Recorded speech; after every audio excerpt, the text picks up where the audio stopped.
Buterevu kulisa nnyo mu bulango bwa Kamafo bone nkwazo kwango chekumide ku Delta TV. Program joli mu Wesbebi tetutunulira bya bufuzi byokka wabula ensonga zonna ezigenze maaso mu ggwanga kola amawulire saako n'okwanika abo ndowooza abandikoze ebiteetaagisa ebitagwanidde. Wenjogera n'essaawa eno twegattiddwako muna NRM twade tumuggyemu n'essubi nga tumanya ayinza obutajja omanye ennaku zino abamu batya okudifeninga ensonga z'ekibiina. Negatiddwako omukulu Burhan era kamusaba kubuuzeeko kwaniriza ssebo. Sebo webali nnyo. Amanya nze Matumbwe Burhan nga nze nkutte furaga eya NRM Mutundwe. Naye nga wenjogerera essaawa eno amakanda nga tadde nnyo gyemba gyenzaalwa yeggombola ye Rwabenge Kalungu district. Omanyi muganda wange tukirize tugaane ekibuga kino. Nawulyawo ku statement z'abakulu abamu nga baga nti omuntu oba toweza kawumbi mu kibuga kiyinza okubeera ekizibu okukibeeramu. Okalina mugwe kati. Era olwaleero okulaba nga sikaweza nayagadde bannange babeere nga basobola okubuuka mangu bamanye nti bw'oba olina akapoloti aye totunda kugula pikipiki nti oyingira kibuga. Yessaawa tuwulize statement eziwewa baganda baffe bakulu baffe aba Buganda Katikkiro mumuwulira tuddeyo tukulaakulanye gye twava ekibuga kitusange gye twava. Era olwaleero omuvubuka yenna abadde aga nti ekibuga ziri ennyimba zibeerira bulungi e Kampala. Tujja ziyimba tuli waffe ng'ebibuga bitusangira. Essaawa eno ndi mu nnyaanya, ndi mulimi ndima nnyaanya, karoti, green pepper byonna ettaka namaze oddigezesa naye ndaba nti mutuufu tukirize tugaane kyennimawo nsobola okifuna. Naye wano mu kibuga bannaffe ekibuga tujja kirekera abakisobola. Oza lwaki mujja kirekawo? Tujja kirekawo olw'embeera nti gavumenti yaffe gyempagira eyammwe gy'owagira eya NRM abakulembeze abagirimu abagitambuza myaka 32 ekyali mu buyinza. Yoyo Burhan ebigambo byakozesezza nizo obutabiddamu ndowooza tebisanyusa ekibiina kyawagira ne kenyini okutuusa essaawa eno nga akikubamuuko ebituli tugenda kuba tumweyongeza maaso. Twadde tunulira ebaddewo mu nnaku zino ebbiri bwe twogera mu wiiki eno n'ebimu bibadde bikyagenda maaso kuva wiiki ewedde. Minisita w'ebyettaka Betty Amongi ono nno yaweebwa oba yaappointingibwa omukulembeze w'eggwanga mu June nga 2016 nga kalulu kaakaggwa era naweebwa okubeera nga ye minisita w'ebyettaka mu ggwanga. Bwe twogera nti akakiiko kano akateekebwa Pulezidenti Yoweri Kaguta Museveni mwaka oguwedde kamuyise okubaako byayogera okubaako byayanukula oba okukiryalinga byonna ebaddewo nti yenyigira mu mivuyo gy'ettaka. So we twogerera akakiiko k'ettaka olunaku olwo kazzemu ne kamuyita naye nga okujja olunaku olwaleero Pulezidenti Yoweri Kaguta Museveni ye yamulagidde ndowooza kumulagira sina kumusaba. Olunaku olwajjo yabadde agaanye okugenda nga gamba alina documents zayadde alina okwebuuza ku bakama abe okubuuza cabinet okudisclosinga off oba okubyogerako so nga olunaku lw'ejjo agamba yadde tanafuna lukusoolo yensonga lwaki teyazze naye akakiiko ne kamuwoninga nti ensonga bajja zongerayo zive ku zaakakiiko kati zigende mu byamateeka mu kooti ne mu poliisi. We twobuuza essaawa eno pulezidenti w'eggwanga okuvaayo okusaba ono ajje mu kakiiko ng'abalala abadde tabakakabukasi. Who is Betty Amongi? Burhan, okubeera nti essaawa eno gavumenti yammwe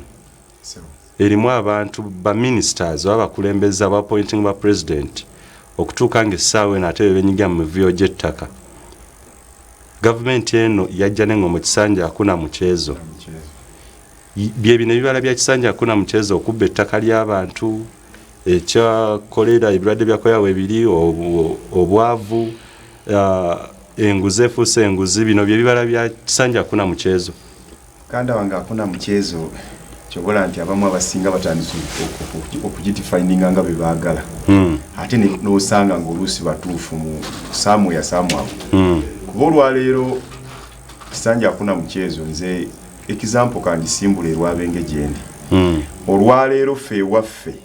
waliwo omwami omunalwanda yatubba yiike eziwera 10. Ewammwe naye tugenda okubuuza yiika azitwala atya bakansalaza abasatu be baatunda. Naye simanyi oba kansala owasatu ate obuyinza abujjawo okutunda ekibanja kyolaba nti oli ayinamu ne kalitunsi ne baga nti ettaka lyonna buli kiso atali sengenge batunzeewo twabasesemyako ko yikandoza nga 5 ku 10 ewaffe wa muzeeyi naye ekireese obuzibu mu gavumenti eno bonna structure zonna nfu above yakola yekka kyova olaba nti rule of law be bayita minisita omulamba mu kakiiko bamuyise bamukoleko inquiry agaana n'atunula above alabe statement eva waggulu n'olwekyo structure zeetaaga okuzuukuza simanyi pulezidenti wange omwagalwa kyetaaga mu butuufu wabeewo baadivayiza bakole omulimu gwabwe structure zizuukuke minisita akimanye nti sijja kulindira pulezidenti kuŋŋa nti genda mu kakiiko naye bwe libanga lyetteeka nze nina okuba ekyokulabirako be bampita nina kugenda abanene bangi mu gavumenti kino nkyogera lunwe kkiriza obagaana ne bwonaaba okiganye kikkirize nti be bafumbekedde mu bubbi bw'amataka olwaleero ewaffe bakozesa erinnya erya mukulu Kulaije ngenda okutuukayo nga bagamba nti waliwo Kulaije mu kuziika kw'oyo muzeeyi nanyini faamu yabaddewo naye temulina kye mugenda mukola bajja bakwata bukwasi nga babakuba munda ngenda okubuuliriza munenga manya gafaanana bufaananyi Kulaije gwe bagamba mugagga bamuyita Kulaije naye nga siye Kulaije ali spokesperson wa UPDF wabula nga bakakozesezza nga katayito ne batubba ettaka lyonna ne balitwala era luvannyuma nnyo ngamba abana ne baga nti wabanga Kulaije yali mu kantu ako nina essimu ye eya spokesperson kamukubire mubulire ebiri wansi ku ground naye ne President Museveni rule of law sinagirabako kyandigwanidde omukulembeze w'eggwanga okujjukiza ate minisita we kyandigwanidde tekigwanira n'akatono era kyandibadde nti at least ayina okuva emabega nga zaatulaga ku ekizampu n'olaba nti ono etteeka lyamukutte either oba yalidde za bidiba be bamukutte yasazeewo n'akolaki n'atunda ebibye n'asasula naye owulira mu musonyi lumu twaliko mu state eyo naye nafuna statement gye natya yagaa nti bannange mwe mwagala nkole ndi abasinga okumenya ebintu bino olabanga mwana wuwo kati olwaleero omwana bw'aba wuwo nga yabbye kitegeeza tosobola musiba nze nno nkuwaayo nze ekyokulabirako kyenkuwa maama wange ayinawo omwana second boy yabba ne bamuleeta nti abbye enkoko oba kyali kituufu kuba yawulira nti abbye enkoko tumukutte nayo naye ndayira nga ntya Katonda yagamba poliisi nze wange sizaala mubbi mu mutwale tetumanyi oba yafa oba gyali batali kuba bamutwala bwe yava mu kkomera yadduka buddusi nga yamuzaalira ddala mema president kyakoze ate kyekirungi nti okumulagira naga nti genda oba okumuzzaamu empisa oba okumujjukiza tekyambadde nsubira nti kirungi kyakoze eyo rule of law kiba kyoleka nti mu ggwanga teriimu abaavu bw'ayogera lwekola singa abanga abaavu tayogedde tekijja kola kitegeeza nti amonge abaddeko order okuva waggulu emugamba nti togendayo wabula bebalabanga bitabuse n'alyoka muga nti genda sebo akakiiko kaali muyise teyalirize na order ya president yalige ebugayo lunaku ki nga wansonga ntuufu batasobodde ng'agenda mu lukiiko so si kulinda abaavu naye abaavu aleese obuzibu kyobalaba nti n'anabba ettaka akozesa abaavu olwaleero omuntu agenda ogandi ayina emundu mu bukyamu akozesa abaavu nze abamu mbalabi bangi ne mu lubaga ewaffe nga baga nti emundu zaalina ziri mu bukyamu naye ng'agijjayo ne mu bantu n'akooki nga bulaga nti president ye yagimpa wawulira nga kikulumye genda from above ondobe n'olwekyo our rule of law structure ziba zifudde naye nga zitiddwa muntu omu above yaliko obuzibu Burhani yatugamba nti above naye kennyini okubyenyigira mukiraga nti alina waliwo obuzibu ne structures zennyini above yalina obuzibu bino kuba akakiiko yakeeteerawo etegeeza bala nti n'omu oba aganye okugenda obanga azeemu amalalo oba ki alina okumulagira oza abava teyaliko obuzibu no ekisooka kya byonna omanyi terulimi lwennenyumirizaamu wano olw'engero zaalwo nga Luganda era ne muba n'olugero nti bwadde ne ligambwako nnyiniryo kati lino eribbi ly'ettaka ligambiddwako nnyiniryo so basically eribbi ly'ettaka liba lirina kugambwako nnyiniryo nti bano abalala bano abato abatali bannyiniryo bali tebalina buyinza buligambako era nnyiniryo bwe yayogedde n'akeera Betty Amongi n'akolaki n'agenda mu kakiiko naye nga mu kyo bw'obanga oli nnyinimu ng'abaana bakulaba obba ebifi by'ennyama nedduka emabega emanju n'obigaya nodda nabo bayiga ne bategeera nti eno y'embeera kati kiba kizibu ate gwe okuvaayo abaana abo n'obagambako so nabo ekityo nabo bamanyi kubanga Betty Amongi si mwana muto si wa myaka gyaffe ng'era bwolaba abakulembeze abalala kubanga era wandisoose kwebuuza ekibbattaka kyatandise kati lwaki kana akakiiko mukulu Museveni teyabagamba ne baddayo okemabegga kubanga oba oliawo nze omu ku bantu abeebuuza mukulu Museveni zino faamu zagenda atiirisaamu n'obucupa agamataka yagafuna atya Kisozi wano eri empigi yagifuna atya yagula buguzi nati ne bano nono yagula ne bano bagula by the way tekiri kuyagula natagula the issue is wagula mu butuufu that's the gist of the point nti Kisozi wajigula mu butuufu kubanga Kisozi yali farm a model farm eya eggwanga tekawali olidde kenkayana lyaliko anti kati awo buzibu tubufunira nti lwokuba bakibayogera bamutya kati omusubira tewali buzibu osanga akakiko naye kanamuyita nti akakiiko ako kantansekagamba naye twategedde tutandikire n'ezino zifaamu z'Ekisozi n'amataka amalala awo twandinyumirwa ntukwane mu ngalo naye kati era bwe weebuuza okano nze omu ku bantu abatalina byamaanyi byekasuubiramu ng'ogyeko era okunywako ku mazzi ne babaako gwe babuuza ebibuuzo n'addayo waka era no twali wano mujjukira bateeka ewandege yakoze poliisi byaddawo omanyi olwedde bamala dde okwefungula mumujjukira nga omukyala bamugemereire nga nga emmeeza agikuba buteddiza poliisi batwala ewandege byakomawo so basically yes kajja kubaako bikagenda okufungulamuukaawo naye bwekanasanga nga mu Lunyankole tulina olugero lwagamba okutooza n'ababwibire nti bw'oba ng'olina byonoonya naye nga b'oyiga nabo nga babbye obulo naye nga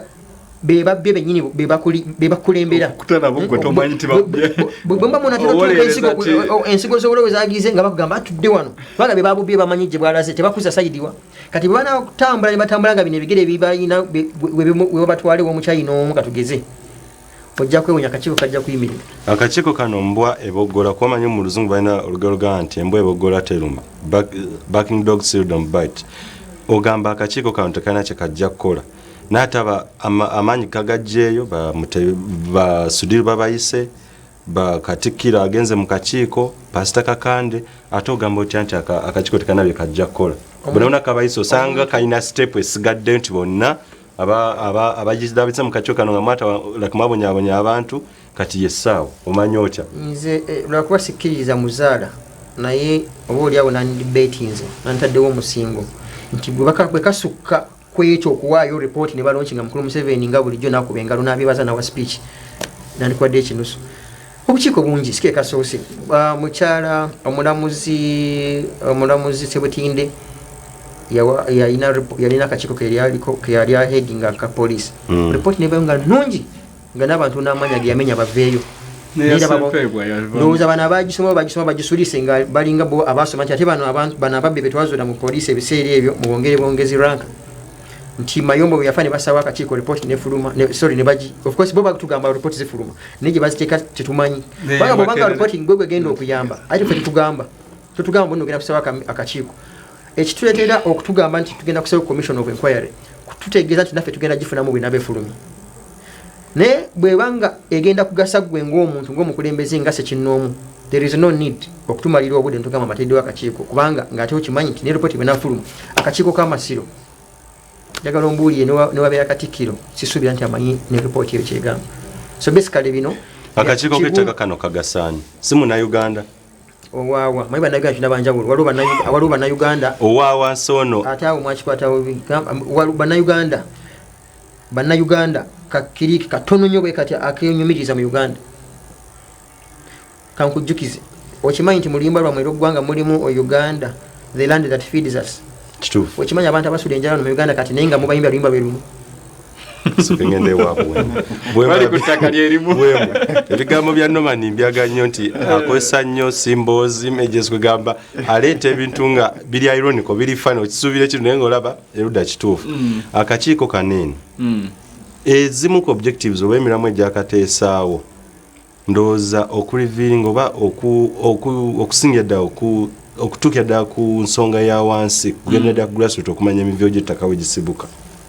tuzze tukira nti abasinga ssente be basinga okujja mu kakiiko kano sirabangako mwavu ali eri wansi atalina ssente wadde n'ekikumi gwe bali baleeseeko mu kakiiko ako se abasinga bagagga ate the prominent people abantu abalina amanya akakiiko kano kagasaani si Munnayuganda ono obutaawukaganako ne comrade wange Norman nze nange sirina ssuubi ddene yemuyinza okwawukana temusobola kwawukana akakiiko kano nze nkatunuulira mu mbeera tosobola kwawukana naye nkatunuulira mu mbeera kubanga bw'oba ossaawo commissioning eno olina okutubuulira ku nkomerero ya byonna ki kye tuluubirirwa okufuna mu commission eno tulabye era kino kibadde kirungi minisita wa lands bamuleete mu komiti era yeeyisenga bwe yeeyisizanga bwe tumulabye kuba tukimanyi bulungi nti akakiiko kano ak'eby'ettaka kali wansi wa ministry ya land kitegeeza nti kali wansi wa minisita ono gwe tulabye alina okukuuma ettaka ly'abantu ate ayeekobanya okubba ettaka lyaki ly'abantu mu kaseera kano nze nina endowooza nti akakiiko kagenda kuyamba mwami Museveni okubeera nga kakola recommendation etuukiriza kiri kyayagala ekyokukyusa etteeka ly'ettaka nti gavumenti yebeebeera n'obuyinza ku ttaka era ye anoonya kampeyini ye waagitandikira okubeera nti aleeta embeera y'okukyusa etteeka ery'ettaka. Mbadde manya akakiiko kano kayamba omuntu ono wawansi ali ku ttaka gobagobaganya ku ttaka ate kati ogamba nti kayamba mwami Museveni. Njagala ombuulire mu mbeera kese zonna ze tulabye abakungu bonna be baleese mu kakiiko wawe kalagidde nti n'ettaka lino lyafunibwa mu bukyamu liddizibwe bannanyini lyo osanga ekireetera akakiiko nga kano ak'ettaka okubeera nga kakuliddwa omulamuzi kwe kubeera nga asobola n'okukola obulamuzi n'alamula era olaba abakatuddeko bonna bannamateeka bonna bali mu kitongole kyaki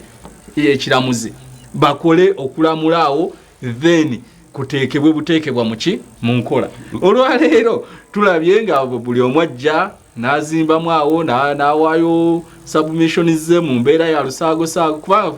kibadde interesting mu keesi ya Beta Among mubaddemu ensonga zino wammanga conflict of interest bakulaze nti nno ekizimbe kye kimu ekyalimu investor nga asasuzibwa sente dollars 9 Beta Among bwe yakitwala nga ayitidde mu ministry ye asasula emitwalo 54 eri government eno $9 zibeera mu milioni ndowooza nga 3 zikunuukiriza mu milioni 4 naye ettaka lyerimu ekizimbe kyekimu ng'ate value buli lukya ettaka liba lirinnya okijjeemu ono abadde aleeta milioni 4 buli mwezi gwe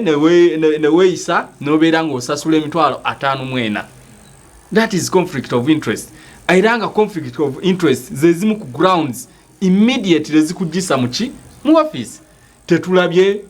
recommendation oba wadde okulamula okukolebwa omulamuzi nti nno Beta Among agira dda ebbali mu office ye. Mbadde manya ezo zirina kujja after akakiiko konna kyensuubidde nti bimu actually kebisembera dda mu report recommendation yesembera dda mbadde manyi gye twandisuubidde essaawa eno. Simanyi nenga mu kaseera kano sisuubira nnyo nenga akakiiko ebimu ku bye katuyambyeko kwe kwongera ffe ng'abazze boogera ebbanga lyonna nti bannaaye tulina abakulembeze nenga babbi kyo akakiiko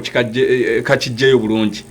abakulembeze abeefuula nti nno be batulwanirira era be bakuuma ebyaffe kumbe nga bakola ki babba byaffe kubanga ono si ye minisita asoose mu kakiiko ako ojjukira bulungi minisita Kibuule Ronald yajja mu kakiiko ke kamu nga abantu b'emukono tebakyebaka nga mulimu n'abafudde nga bafudde okufa kwabwe nga kuyitidde ku mikono gya minisita ne tulaba minisita w'ebyenjigiriza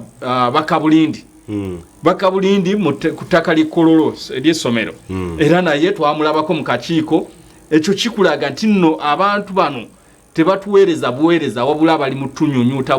bunyonyosi bangi nnyo era nga Comrade Norman bwagambye ku ttaka ly'ekisozi bw'otunuulira ettaka ly'ekisozi eryo ttaka lya gavumenti ranch eyo yali yaki ya gavumenti we baagikwasiza gavumenti yalimu ente ezisukka mu 200 olwaleero neighbor waayo Muzeeyi Museveni alina ente ezisuka 200 ranch akatundutundu akasigalawo kalimu ente ezisawera na 200. Twebuuza ente zino za migrating zityo okusala ekkubo zigende wa neighbor bye bandibadde banoonyerezaako twandibadde tulaba ne Muzeeyi Museveni ng'ayimirira mu kakiiko ako annyonnyole ettaka ly'ekisozi yalifuna atya okuliraanigana ne yakateekawo ate yennyini gwe Kabaka Samoni nga kinaaba feeya era nga bwe tulabye minisita wa lands kubanga nkugambye akakiiko kano kali wansi wa ministry ya lands era ne ssente zaako ezifacilitating akakiiko kano ziyitira mu ministry ya lands tulabye minisita wa lands era oba oliawo kyekibadde kimwesigikiriza ng'alowooza nti nno ye ali waggulu waako akakiiko kano singa obadde gwe nga gwe yakateeka wandikkiriza kakuyite bwe kiba nga kyetukateereddewo kye kalina okukola nga twagala mazima twagala lipooti ku ttaka mu bujjuvu bwe kaba nga kafunye obwetaavu obumpita ne kampita nandibadde ngenda butereevu nkayambeko okuzuula ekituufu tusuubira ebyo naye tugende ku mulamwa ogwokubiri gwa IGP Ochola omujja yalondebwa nga oluvannyuma lw'okufuumuulwa kwa General Kale Kaihura tuze tulaba bukyatandika emirimu gye ndowooza akyali mu kubaako ngeri gya revamping oba gyakyusaamu ekifaananyi kya poliisi kuba tuzze tulaga ebintu bingi ebituli bingi nnyo ng'ekifaananyi kya poliisi kifa nja kusookera wa Burhan okukyusakyusa mu HR oba human resource okugamba nti ono omujja eno omuzizza eno DPS bakyusizza yene engeri egenda okusobola okumalawo kawuukumi president gwe yaga nti eyeetobese mu nkola ya poliisi okukyusakyusa kunaasobola okumalawo kawuukumi. Webale nnyo muganda wange tutuze tugaane okukyusa abakozi ebiseera ebisinga kibaako engeri gye kitereeza emirimu singa oba nga okikoze mu butuufu bwakyo naye nze ndaba mulimu abakozi mu kibadde kimaze ebbanga nga liwerako mulimu omukozi n'obeerawo n'oganda yono ye atakyuka mulimu guno bamuzaala nagwo naye ng'olaba banne ebeeri enkuta ye waali akutte wasava omanyi mu Uganda tulina embeera nti ayina ekifi mu ttama tamanya nti wali ayasuza enjala ogwo gwe mubala oguli e Uganda wano kyova olaba nti osanga abooluganda ababiri ng'omumugagga nnyo naye ng'ate mutoowe mwavulu nkupe n'abaana tebasoma osanga oli abasinga okukola ennyo kiba kitegeeza ki ayina ekifi mu ttama ayeegaya tamanya nti wali abasuza enjala ekintu ekyo kyalibadde kirungi naye mu butuufu bwakyo so nga si bigendererwa eby'omuntu omu ekyo nkisanyukira kuba nange mbaamu essuubi nenga nti bamuto wange naye ali mu poliisi enkya kujja ku kyenkya nga ya assistant IGP naye gwe omusajja n'otuula wootudde omwaka ne guggwako kyewasomerera oluusi experience gy'olina njawufu ku ya munno naye ng'ate n'omulimu gw'okola wasomerera busomesa ate wooli wakkuba nnyondo okiraba ndaba nga wabaawo otali bwenkanya naye bwe kiba mu butuufu bwakyo kiba kiyamba era ojja genda okulaba nga kati ababadde bagabanya ekinene ku mukulu IGP Kaihura former ate kuono nga ate bisansanyiiko nga waliwo regional balance nti eno kino ekitundu kifunyeeko alina kino kifuneko ate ogenda okulaba nga bambega babadde abeeno abalyamu abeeno olukwe nga nakati bali be balyamu abeeno embeera eterere mu ngeri ekyo omungi abadde otativi tukyagenda maaso ne program SFB naye nja kusaba tugendeko mulamu katono nnyo tujje Noma ne Habibu bwe bambulira ekyokukyusa mu HR oba human resource mu poliisi wakinasobola okumalawo president ekyaga nti poliisi badde ejjudde mu kawuukumi tovaawo katukomewo.